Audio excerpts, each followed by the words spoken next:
day one of CRS. How are y'all doing today? We're doing absolutely wonderful. We're pacing ourselves. Yeah.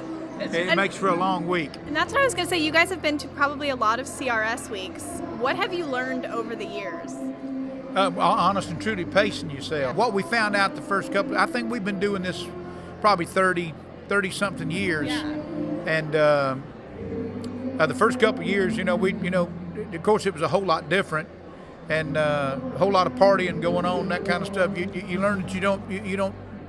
If you want to maintain for the rest of the week, you best bet, keep your head on straight. Go to bed early, hydrate. One of the things I always loved about it is you do this as long as we've done it.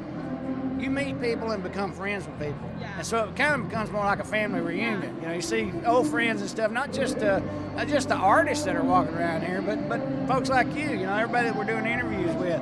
A lot of them we've done interviews with for the past who knows how many years. It's just always good to see familiar faces. Right.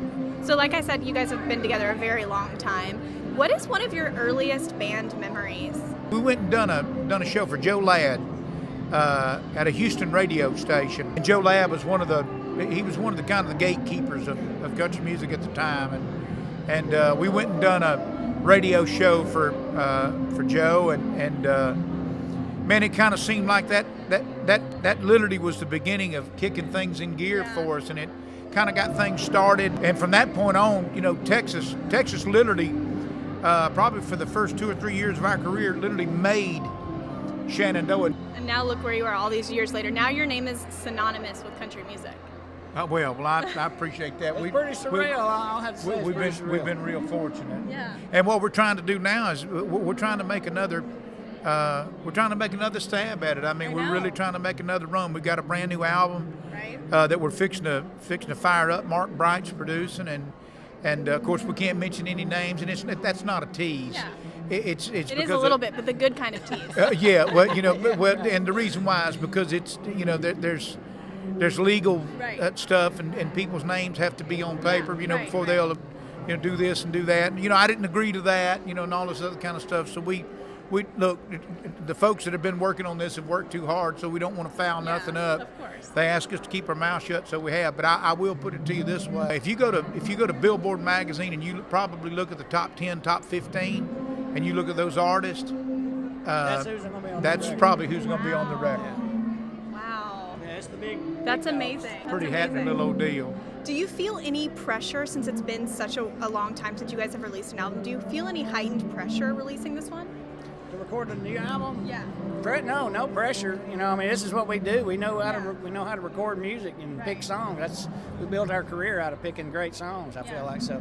No pressure. As far as pressure goes, it's more excitement, I think, than anything else. And we've never done a duets album like this. We had a duet song years ago. We won a Grammy with Alison Krauss with a duet called "Somewhere in the Vicinity of the Heart."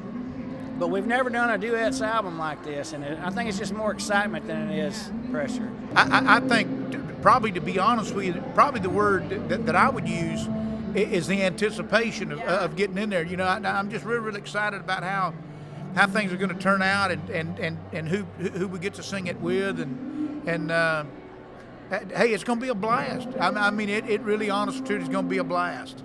I'm even more excited about it just hearing that. But I have to ask you one thing. You mentioned you guys have picked all these great songs over the year. That's one of the things I wanted to ask you about, because you've had 13 number one hits, which is very impressive.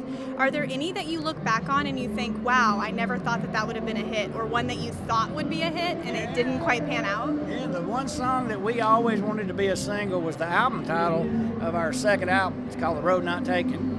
And I remember we were so mad at our record label. We had just come off of Mama Knows, Church on Cumberland Road, Sunny in the South, and 2 Dozen Roses. Those were the chronological order of that album. And the last single was about to come up, and we wanted it to be the album title, The Road Not Taken. It was written by our producer, Robert Byrne. And he was such an incredible writer, and that song just touched all of us.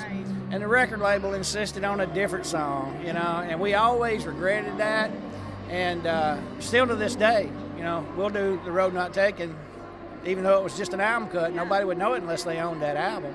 But we've always loved that song, and we just thought it was kind of synonymous of who we are as a band. And we just love it, and we wish that it had been a single. It should have been a single. Know that.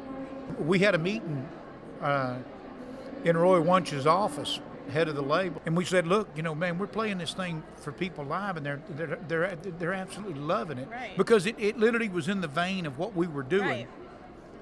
Like Mike had mentioned, it literally was the stuff that was actually working for us at the time, and but we come with another one called "See If I Care," which wasn't a bad song, but it broke our streak. Yeah, we had a streak of number ones had up to 5 that number point. one records at that point, and somebody can say, well, you don't know that, so you shouldn't Did that say even it. make it the top 20?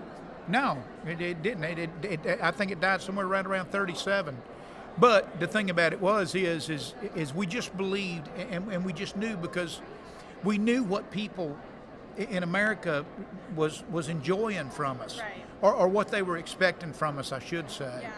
And we would go into it, and by this time, because the singles had already been Mama Knows, Sunday in the South, Church on Cumberland Road, 2 Dozen Roses. So a lot of people already had the album. Right. So when we would go into the Road Not Taken, people, they knew it from the intro. Yeah. Man, that's the Road Not Taken. I've got that album.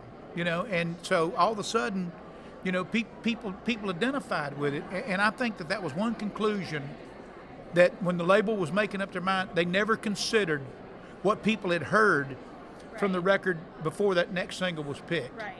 And to realize that actually there were people out there that actually were more familiar with that than what their statistics would claim, that you only go so far in an album and this is what you do with it. Yeah, I made up my mind way back then after that happened that record labels should be run by music people, not corporate people, because they don't know a hit song if it hits them in the face. Right.